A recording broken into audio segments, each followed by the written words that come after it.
তারেক রহমানের অনেক কিছু আমার খুব ভালো লাগে, কিন্তু তারেক রহমানের আশপাশে সব মাদারচোদ ওইখানে। সব মাদারচোদ তারেক রহমানের আশপাশে। কেমনে যায় ওই যে আরেকটা আছে ওয়াহিদুজ্জামান অ্যাপোলো, এখন কি ছেলেরা সব কটা শুয়োরের বাচ্চা। মব মবের বিরুদ্ধে তারা ব্যবস্থা নিচ্ছে। মব করতে দেওয়া যাবে না। তোর মারে আকাম করছে খানকির ছেলে। শহীদ উসমান হাদি আমাদের মাঝে নেই। এটা আসলে আজকের খবর না। যখন প্রথম এই ঘটনাটা ঘটেছিল, এটা ঢাকা মেডিকেলে যখন অপারেশনটা হয়, সেখানে এক অপারেশনে থাকা এক ডাক্তারের সাথে কথা হয়েছিল। তিনি যেটা বলেছিলেন যে এটা আসলে বাঁচার সম্ভাবনা একেবারে নেই বললেই চলে। তারপরে মূলত তারা ইউনাইটেড হসপিটাল, এই এভারকেয়ার হসপিটালে যেটা নিয়ে গিয়েছিল একটা বেটার লাইফ সাপোর্ট দেওয়ার জন্য, এর বাইরে কোনো কিছু না। দেখেন, এই ঘটনাটা কিন্তু মানে আমি যেহেতু জানি বা অনেকেই জানে, তার মানে সরকারের কাছে ছিল। সে যে মারা যাবে এটা সরকার বুঝতে পারছিল। তারপরেও তার যে খুনি, সেই খুনিকে বাঁচানোর জন্য সরকারের গোয়েন্দা সংস্থা, বিশেষ করে ডিজিএফআই এর কয়েকজন কর্মকর্তা, সেলিম আজাদ, ডিএমআই, এরা বৈঠক করে, এই খুনের আগে তারা বৈঠক করে খুনিকে মানসিকভাবে শক্তি দেওয়ার জন্য, তার বের হয়ে যাওয়ার জন্য, তাকে নিরাপদে ভারতে পাঠানোর জন্য কি কি করতে হবে আমরা এখনো নিশ্চিত না। এই ডিজিএফআই দেয়া কথাবার্তা আমরা বিশ্বাস করি না। তারা বলছে যে সে পালিয়ে গিয়েছে। সে আদৌ পালিয়ে গিয়েছে কিনা এখনো পর্যন্ত আমরা জানি না। হইতে পারে ফয়সাল মাসুদ সে দেশেই আছে এবং ডিজিএফআই তাদেরকে বাঁচানোর জন্যই তাদের নিয়ন্ত্রিত বিভিন্ন লোকজনকে দিয়ে তারা এটা বারবার বলানোর চেষ্টা করছে যে এই মুহূর্তে তিনি পাস হয়েছেন, এই মুহূর্তে তিনি চলে গেছেন, এই মুহূর্তে তিনি কোথায় কি করছেন সবকিছু জানেন। শুধু এইটা জানেন না যে তিনি যে পালিয়ে যাচ্ছেন। তা আপনারা এত কিছু যেহেতু আপনারা সোশ্যাল মিডিয়াতে দিচ্ছেন, ধরেন আমি একজনের নাম বলি, যেমন জুলকারনাইন সায়ের। উনি ওনার ফেসবুকে করেছেন, এটা তো আর ওনার তথ্য না, ওনাকে নিশ্চয়ই গোয়েন্দা সংস্থায় দিয়েছে। ওনাকে যে তথ্যটা দেওয়া হয়েছে সেটা গোয়েন্দা সংস্থা জেনেই দিয়েছেন। তাহলে গোয়েন্দা সংস্থা আগে কেন ওনাকে দেন নাই যে এই জায়গা দিয়ে পালিয়ে যাচ্ছেন বা এইভাবে খুন হবেন, এখানে এই হচ্ছে, এগুলো দিতে পারেন নাই। ওনারা যাওয়ার পরে তারপরে ওনার সোশ্যাল মিডিয়াতে উনি কার কার সাথে যোগাযোগ করছেন, হোয়াটসঅ্যাপে কাকে কাকে ছবি পাঠিয়েছেন, সেই তথ্য তিনারা বিভিন্ন জনকে দিচ্ছেন। সেটা জুলকারনাইন সায়ের সহ আরো নিশ্চয়ই অন্যান্য অনেক সাংবাদিকদেরকে তারা দিয়েছেন, কিন্তু তার আগে তারা দেয় নাই। মানে হচ্ছে এই ঘটনার সাথে আমি যতটুকু শুনেছি, স্বরাষ্ট্র উপদেষ্টা জাহাঙ্গীর, এটা হচ্ছে গিয়ে পিলখানা হত্যাকাণ্ডের পুরো ঘটনা ধামাচাপা দেওয়ার মূল হোতাদের মধ্যে এই জাহাঙ্গীর একজন। প্রচন্ড দুর্নীতিপরায়ণ এবং আনস্মার্ট, একটা অদক্ষ, একটা অথর্ব একটা অফিসার ছিল। এই অথর্ব এই পিলখানা হত্যাকাণ্ডের ঘটনা নিয়ে ব্রিগেডিয়ার পর্যন্ত গিয়েছিল, তা না হলে তার ফুল কর্নেল হওয়ার যোগ্যতাও নাই, কোনো দিক থেকেই নাই, কোনো দিকে। এর মতো এরকম এরকম মানে মানে এই কুখাদ্য আর্মি অফিসার, যে খুব খারাপ অফিসার, সেটাও মনে করেন যে এর মতো এরকম কুখাদ্য আমার জীবনে আমি কোনোদিন দেখি নাই। তার সাথে দুর্নীতি পরায়ণ, খালেদা জিয়ার কে দেখতে গিয়েছে এভার কেয়ারে, পাশে তার মেয়ে তার বউকে নিয়ে গিয়েছে, দাঁত কেলিয়ে হেসে সেলফি দিচ্ছে। আরে ভাই, তোর তো বুঝতে হবে, এইটুক জ্ঞান তো তোর থাকা উচিত। জ্ঞান তো নাই, থাকবে কেমনে? এটা সে এখানে গিয়ে এটা করেছে। টাকা পয়সা তো আছে, ধরেন এই 5 তারিখের পর থেকে যে পরিমাণে টাকা তারা কামিয়েছে, সারা জীবন 14 গোষ্ঠী বসে খাইতে পারবে। এই দাঁত তো সবসময় কেলাই থাকে। এখন টাকা পয়সা হয়েছে না, এরা এই খুনের সাথে জড়িত এবং ডিজিএফআই সরাসরি এই খুন এক্সিকিউট, প্ল্যানিং, আফটার এফেক্ট যা যা করা দরকার সবকিছু ডিজিএফআই বসে বসে করেছে। অতএব ডিজিএফআই চিফ যিনি আছেন, তাকে অবশ্যই পদত্যাগ করতে হবে, তাকে সরাইতে হবে, সরাইয়া তারপরে এখানে অন্য কাউকে দিতে হবে। ব্রিগেডিয়ার, এই যে আপনার আরেকজন আছে, ওর নামটা মনে যে, আর্মির বিষয়টা বাদ দিলাম, ডিজিএফআই এবং এই ডিএমআই সহ যারা যারা এটার জন্য মানে এই ঘটনার সাথে আমি, তারা জড়িত আছে না আছে, তাদের বিচার করবেন না করবেন, কি কি করবেন, সেটার সাথে সাথে মনে করেন যে তারা কিছুই নাই, এটার সাথে কিছুই জানে না, কিছুই বুঝে না। তারা যে এটারে ঠেকাইতে পারে নাই, এই জন্য তাদের ওই চেয়ারে থাকার আর কোনো নৈতিক কোনো নাই। এরপরে হচ্ছে স্বরাষ্ট্র উপদেষ্টা। স্বরাষ্ট্র উপদেষ্টা, ধরেন এই গেল কয়েকদিনের ভেতরে যদি আপনি বাংলাদেশের আইন শৃঙ্খলা পরিস্থিতিটা দেখেন, আরে বেটা স্বরাষ্ট্র উপদেষ্টা, তুই তুই তো কনস্টেবল হইতে পারবি না। তোরে যদি, আমি জানি না তুই কেমনে ঢুকছিলি সেনাবাহিনীতে, তোর কনস্টেবল হওয়ার যোগ্যতা নাই। তুই এইখানে যেই মানুষগুলোর রক্তের বিনিময়ে তুই এই স্বরাষ্ট্র উপদেষ্টা হইছিস, তোর এই স্বরাষ্ট্র উপদেষ্টা হওয়ার পরে সেই মানুষগুলো নিরাপত্তা দিবি না? সেই মানুষগুলোর পিছনে বারবার তারা একটা কথা বলার চেষ্টা করেছে, এখানে নাকি মব সন্ত্রাস হয়েছে, মবের বিরুদ্ধে তারা ব্যবস্থা নিচ্ছে, মব করতে দেওয়া যাবে না। তোর মারে আকাম করছে খানকির ছেলে, তুই এখানে আসছিস মব মারাইতে। এই দেশে যদি নাকি এই যৌক্তিক দাবি করা যদি নাকি মব হয়, তাহলে শেখ হাসিনাকে সরাইলি কি দিয়া? নির্বাচন দিয়ে সরাইছিলে? সেনাবাহিনীর কু করে সরাইছিলে? এই জনগণ গিয়ে তারপরে শেখ হাসিনাকে গণভবন থেকে বের করেছে। তুই যে আজকে এই পদে বসছিস, এখানে তো স্বরাষ্ট্রমন্ত্রী ছিল, সংসদে নির্বাচিত স্বরাষ্ট্রমন্ত্রী ছিল, তো সংসদে নির্বাচিত এমপি হয়ে তারপরে সে মন্ত্রী হইলো। তুই কোন জায়গায় এমপি হয়েছিলি? আসিফ নজরুল এ প্রথম আলোর সুশীলগিরি সেজে তারপরে প্রথম আলোর হয়ে কাজ করে। প্রথম আলোর যা বয়ান সে তাহাই বাংলাদেশে বাস্তবায়ন করতে চায়। এই শুয়োরের বাচ্চা গতকালকে পোস্ট করেছে সে নাকি জামিনের ব্যাপারে কিছু জানে না, এটার সাথে আইন মন্ত্রণালয়ের কোনো সম্পর্ক নাই। শুয়োরের বাচ্চা, তুই যা করছিস, তুই যে জাউরামি এই গত 1.5 বছরে করছিস, আল্লাহ যদি বাঁচায় রাখে, তোর অপমান অপদস্থ এই সরকারটা শেষ হওয়ার পরের দিন থেকে শুরু হবে। আসিফ নজরুল যেখানে যাবে ওইখানে জুতা খাবি, ডিম খাবি, এটা তোর কপালের সাথে একদম ওতপ্রোতভাবে জড়িয়ে আছে। আসিফ নজরুল কালকে পোস্ট করেছে সে নাকি কিছুই জানে না, এটার ব্যাপারে আইন মন্ত্রণালয়ের কোনো কিছুই নেই। যখন কিনা 5 আগস্ট হয়, 5 আগস্টের পরে আপনাকে নামটা বলছি বিচারপতির, শেখ তাহসান আলী, আপনাদেরকেও শুয়োরের বাচ্চার ছবিটা দেখাই। এই এই এই খানকির ছেলে, ওর মা দৌলতদিয়াতে গিয়া তারপরে বিভিন্ন বেটাদের সাথে আকাম করে ওরে পয়দা করছে। এটা একটা আরেকটা জাউরা আছে, ওই যে কয়সর কামাল, ওই শুয়োরের বাচ্চা গত 15 বছরে একবার ধরা খাইছিল শাহবাগে, সেটাও এক মাগি নিয়ে, গাড়ির মধ্যে এক মাগিরে নিয়ে লাগাইতে গিয়া পুলিশ তারে ধরছিল, এরপরে মুসলেখা দিয়ে তারপরে বেরিয়েছে, সেটারই সে বলেছে তাকে নাকি সরকার ধরেছে। এবং এই মোটামুটি মানে আমি জানি না, তারেক রহমানের অনেক কিছু আমার খুব ভালো লাগে, কিন্তু তারেক রহমানের আশপাশে সব মাদারচোদ, ওইখানে সব মাদারচোদ তারেক রহমানের আশপাশে। কেমনে যায়? ওই যে আরেকটা আছে ওয়াহিদুজ্জামান অ্যাপেলো, এখন কি ছেলেরা সব কটা শুয়োরের বাচ্চা। এই শুয়োরের বাচ্চাগুলো সব পাশে পাশে গিয়া তারপরে এদেরকে, এই কায়সার কামাল আর এই শুয়োরের বাচ্চা, এই দুইটায় মিলে এই এর বেঞ্চে আপনার এই হাইকোর্ট থেকে ইয়েটা ও জামিনটা হয়েছে। এই আজকে যে হাদির করা হলো, হাদিকে যে মারা হলো, এই তো জেলে থাকার কথা। আগের মামলার তদন্ত কর্মকর্তা বাদী তারা এই ফয়সাল মাসুদ সে যে ছাত্রলীগ করতো সেটা উল্লেখ করে নাই। উল্লেখ কেন করে নাই? আগের থেকে প্রিপারেশন, যে উল্লেখ করলে তার তো জামিন হবে না, জামিন নিতে কষ্ট হবে আওয়ামী লীগ যদি হয়। সে ডাকাতির মামলায় অস্ত্র সহ আটক হয়েছে, কেন্দ্রীয় কমিটিতে সে পদে ছিল, সে জামিন পাইলো কিভাবে? তারে জামিন দিয়েছে। এখন আসিফ নজরুল কিচ্ছু জানে না। আসিফ নজরুল খানকির ছেলে, তুমি যে বিচারপতিদেরকে যে তুমি করলা, তুমি যে নিয়োগ দিলা, এই বিচারপতিরা তোমার মার শাটার ভিতর দিয়ে আসছিল মাদার চোদ? কোন দিক দিয়ে আসছিল শুয়ারের বাচ্চারা কোথাকার? গায়ে লাগে না খানকির ছেলেরা?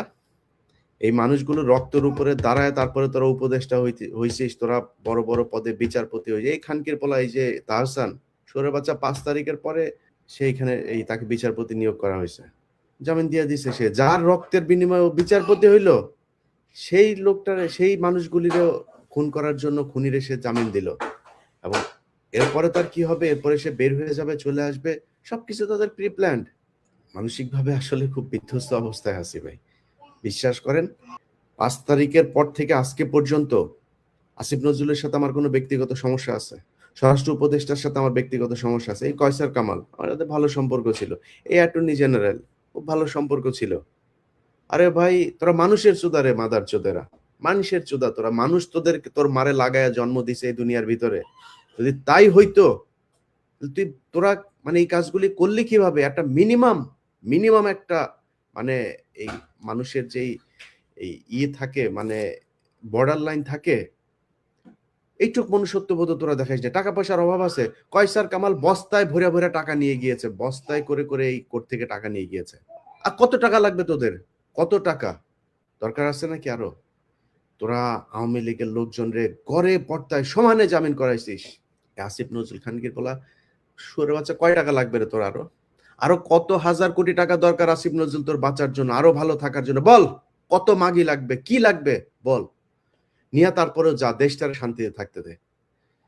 ও এক ইউনুস খানকির পোলা, এই মাদারচোদ ইউনুস শুয়োরের বাচ্চা হালা সারা জীবন হইলো গিয়ে ওয়েস্টার্ন লাগাইছে, মদ খা মদখোর শুয়োরের বাচ্চা বাংলাদেশে নিয়ে সুদের ব্যবসাটা কইরা ওরে দিছে হইলো শান্তিতে, শান্তিতে নোবেল খারাপ আমরা জানি না।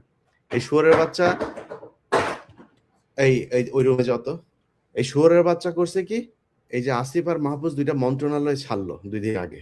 দুইটা মন্ত্রণালয় ছাড়ার পরে এই 2 মন্ত্রণালয়ের ভিতরে একদম এই উপদেষ্টা পরিষদের সবচাইতে বড় চোর যেটা আসিফ নজরুল আর রেজওয়ানা, এই সবচেয়ে বড় চোর, এই বড় চোর দুইটা মন্ত্রণালয় দিল। কেন রে ইউনুস, তোর আর কোনো বাপ ছিল না? হ্যাঁ বলে কিচ্ছু বুঝে না, বলে বিশাল আকারে কিছুই বুঝে না, সারা দুনিয়া হোগা মাইরা যায়, বাংলাদেশে কেমন তুমি কিছুই বুঝো না, আমরা বুঝি না এগুলি, আমরা ওয়েস্টে থাকি, ওয়েস্টের এদের কথাবার্তা চরিত্র আমরা বুঝি না এগুলি, তুমি তো ওই চরিত্রই পাইছো, আমার মুখের কথা আর ভিতরের কথা এক না। যায়া চোরেদের নিয়ে করছে, ইউনুসের গোটা পরিবারের যত সুযোগ সুবিধা দরকার সব তারা নিচ্ছে। এই সব কিছুর দায়ী এই ইউনুস কুত্তার বাচ্চা, শুয়োরের বাচ্চা এখানে আসলে হ্যাঁ আমাদের সাথে বসবে, এরে আবার ফর্ম পূরণ করা, তুই কি স্যারের বাল রে যে তোর সাথে বসতে হবে? তোর কাছে কোনো তদবির নিয়ে গেছি, কোনো পদ চাইছি তোরে?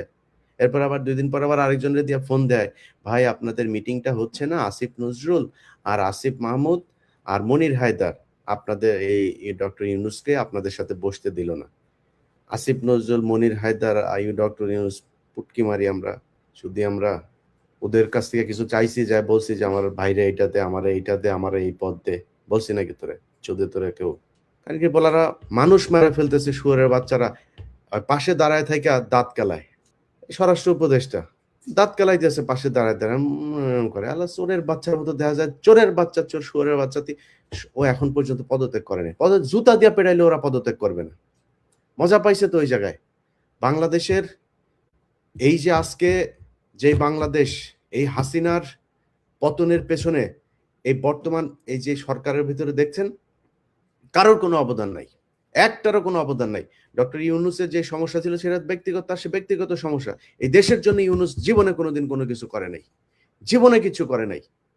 এত খাতির প্রীতি আলাপ পেরে লাভ নাই। আমরা চিনি ডক্টর ইউনুসকে, ডক্টর ইউনুস কোথায় ছিলেন, কাদের সাথে ছিলেন, কাদের হয়ে কাজ করেন, এগুলো খুব ভালো করে জানি আমরা। অথচ তারা গিয়ে আজকে পুরো দেশ শাসন করছে। আমরা কিছু বললে আমরা নাকি মানুষকে উস্কাই। আরে বেটা, আমরা উস্কাইছি কিসের জন্য? কি চাইছি? 5 তারিখের পর থেকে চাইছি কি বল? নিজের জন্য কিছু চাইছি? বলছি যে আমার উপদেষ্টা বানাইতে হবে, বলছি নাকি? কি চাইছি? চাইছি আওয়ামী লীগের লোকজনের জামিন হবে না, চাইছি এই যে পোলাপানগুলো যারা কিনা মারা গিয়েছে তাদের যাদের চিকিৎসা হয়, যারা মারা গিয়েছে তাদের এই ক্ষতিপূরণ হয়, যারা বেঁচে আছে তাদের চিকিৎসা হয়, এগুলোই চেয়েছে। এর বাইরে কি চেয়েছে? এই বিডিআর এর লোকগুলো, আরে ভাই পিলখানা হত্যাকাণ্ড করছে কারা আর আপনি ধরে রাখছেন কাদেরকে?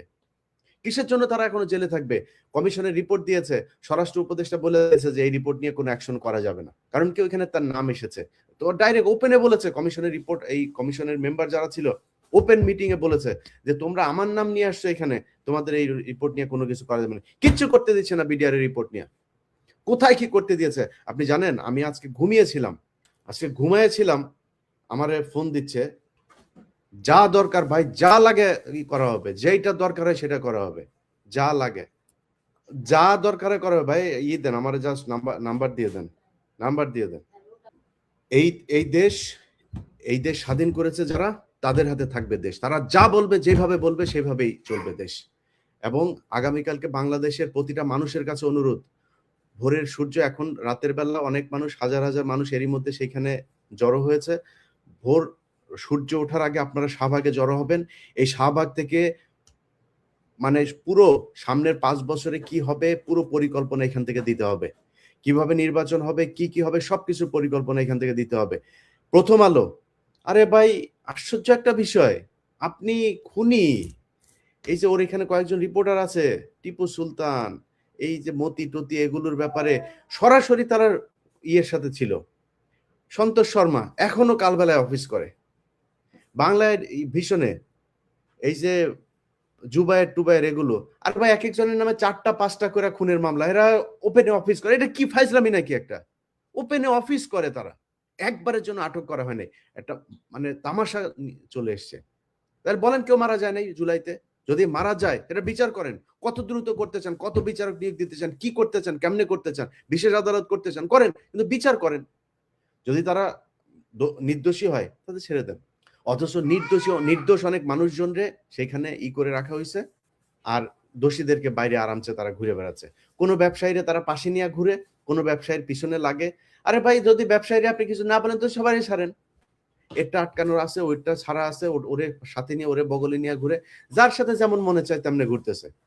বাংলাদেশের মানুষের কাছে অনুরোধ থাকবে, ভাই আপনাদের এই যে আজকে যে অবস্থা, এই অবস্থার জন্য ইউনূস দায়ী, এই সরকার দায়ী, এই সরকারকে এর ব্যবস্থা করতে হবে।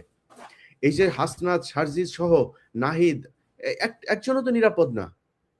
আজকে একজন মেয়ে মারা গিয়েছে, তার লাশ যেভাবে ঝুলানো আছে, আমি জানি না, যেহেতু জানি না, না জেনে বলতে পারছি না সে আত্মহত্যা করেছে কিনা, বাট তার লাশ যেভাবে ঝুলানো আছে, এই মেয়ে গত আমাদের এই 32 নম্বর এই আগের দিনের প্রোগ্রামে এই মেয়েটা ছিল, সেই মেয়েটাকে আজকে ঝুলিয়ে মারা হয়েছে একটা একটা করে। যেদিন হাদিকে মারা হলো সেই দিন রাতেই উত্তরাতে 2টা ছেলেকে কোপানো হয়েছে।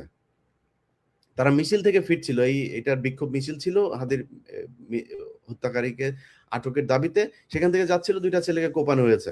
একটা একটা করে প্রতিটা মানুষকে এভাবে মারা হবে। যদি মব বলেন মব, যা মনে করেন তাই।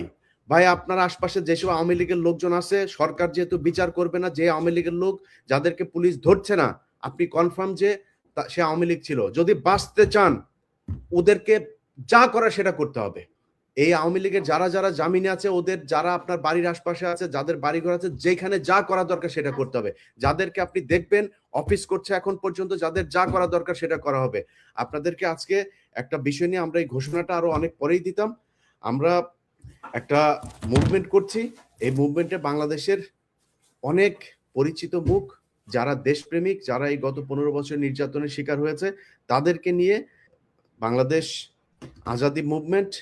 তো এই বাংলাদেশ আজাদি মুভমেন্টের একটা কমিটিও তৈরি করা হয়েছে, একটা কনস্টিটিউশনও করা হয়েছে। এটার মূল যে কারণে করা হলো সেটা হচ্ছে যে হাদি মারা যাওয়ার যেই গুলিবিদ্ধ হওয়ার যে ঘটনা, সেই ঘটনার পরে আমরা মনে করলাম না, এইভাবে মরতে দেওয়া যাবে না।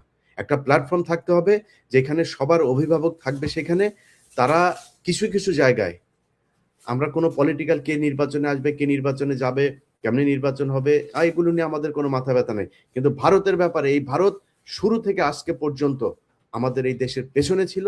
আমাদের সব সময় আমাদের দেশে অশান্তি তৈরি করে রাখা, আমাদের দেশপ্রেমিকদেরকে হত্যা করা, সব জায়গায় ভারত ছিল। অতএব এই ভারতের ব্যাপারে আমরা এক থাকবো, এবং ভারতের ব্যাপারে বিভিন্ন সিদ্ধান্ত এই বাংলাদেশ আজাদি মুভমেন্ট আপনাদের সামনে নিয়ে আসবে। এবং তাদের এখানে যারা যারা আছে তাদের নামগুলো আপনারা জানতে পারবেন। এটা হয়তো কালকের ভেতরেই আপনাদের সামনে চলে আসবে। এবং এই যে কালকে শাহবাগে যেটা হবে সেখানেও হতে পারে, আমি এখনো জানি না, তাদের মিটিং চলছে এখন পর্যন্ত। তারা কালকে হয়তো আপনাদেরকে সেই ঘোষণা দেবে। তো আপনাদের কাছে অনুরোধ থাকবে, ভাই যে যে জায়গায় আছেন, কে মব বললো আর কে কি বললো জানার দরকার নাই। আপনার জীবনে নিরাপত্তা আপনার। এই দেশ আসিফ নজরুল স্বাধীন করেনি, এই দেশ ডক্টর ইউনূস দেশেই ছিল না, এই দেশে স্বরাষ্ট্রমন্ত্রী এই উপদেষ্টা হয়েছে, চিনেন নাকি তারা? এই রেজওয়ানা সারা জীবন নিচতলা ভাড়া দিয়ে খেয়েছে, এখন তো বুড়া হয়ে গেছে, এখন হয়তো ওইভাবে আসিফ নজরুল ছাড়া কেউ খায় না।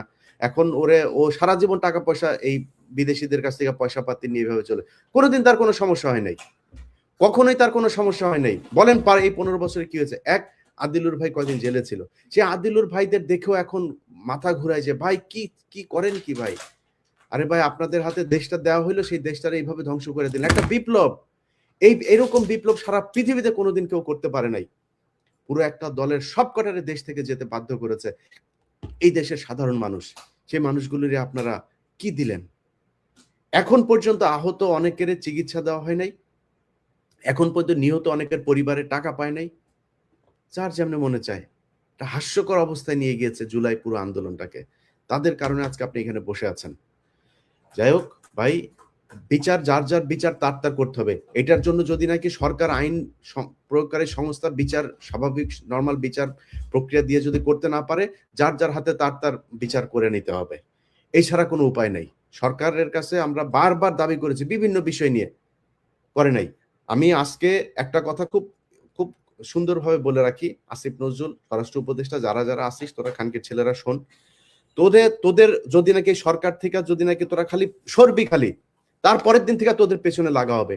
যত টাকা দরকার হয় তত টাকা খরচ করা হবে, যাদের কাছ থেকে টাকা নিতে দরকার হয় তার কাছ থেকে নেওয়া হবে, দরকারে জিম্মি করা হবে, যেমনে দরকার হয় তেমনি টাকা পয়সা আদায় করে তারপরে তোদের পিছনে লোক লাগানো হবে, যেটা দরকার হয় সেটা করা হবে। তোদের শান্তিতে টাকা পয়সা নিয়ে তোরা থাকবি, তোদের শান্তিতে থাকতে দেওয়া যাবে না, থাকতে দেওয়া হবে না তোদেরকে। তোরা কি মনে করছিস এই দেশের সব মানুষ তোদের মতো বিক্রি হয়ে গিয়েছে? এই দেশে জুলাইতে যারা জীবন দিয়েছে, যারা আহত হয়েছে, যারা রাস্তায় নেমেছিল, তারা সব ঘরে চলে গিয়েছে? তাদের কিছু নাই? তারা রাস্তার মধ্যে তারা কিছু করতে পারবে না? সব আছে, খালি তাদের একজন নেতা ছিল না, সেটার ব্যবস্থা, সেটার জন্য একটা আমব্রেলা, একটা শেড তৈরি করা হচ্ছে। এই ভাষা, এই আজাদি মুভমেন্ট বাংলাদেশ যেটা, সেটা হবে তাদের একটা প্ল্যাটফর্ম। সেখান থেকে সবকিছুর বিচার করা হবে, সেখান থেকে সবার প্রতিশোধ নেওয়া হবে। কি করা দরকার, যা করা দরকার সেটা করতে হবে। সবাই ভালো থাকেন, দেখেন কি হয়। যার যার অবস্থান থেকে শাহবাগে চলে আসবেন এবং আগামীকালকে সকালের মধ্যে অবশ্যই সবাই শাহবাগে থাকবেন। এখান থেকে ফয়সালা হবে, কি হবে, রাষ্ট্রের কৌশল কি হবে।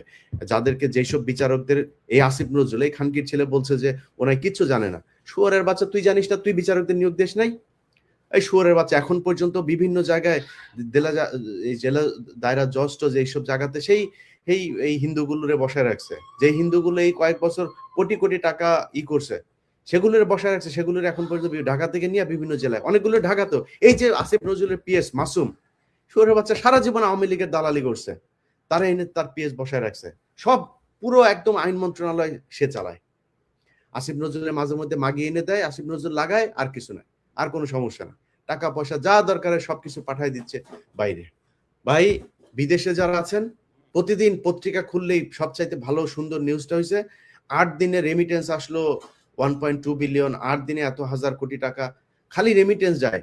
ভাই, আল্লাহর ওয়াস্তে, আল্লাহর ওয়াস্তে আপনাদের কাছে অনুরোধ থাকবে, এই ইউনুস খুনের সরকার, এই বদমাইশরা যতদিন থাকবে, আল্লাহর ওয়াস্তে আপনারা রেমিটেন্স পাঠানো বন্ধ করেন।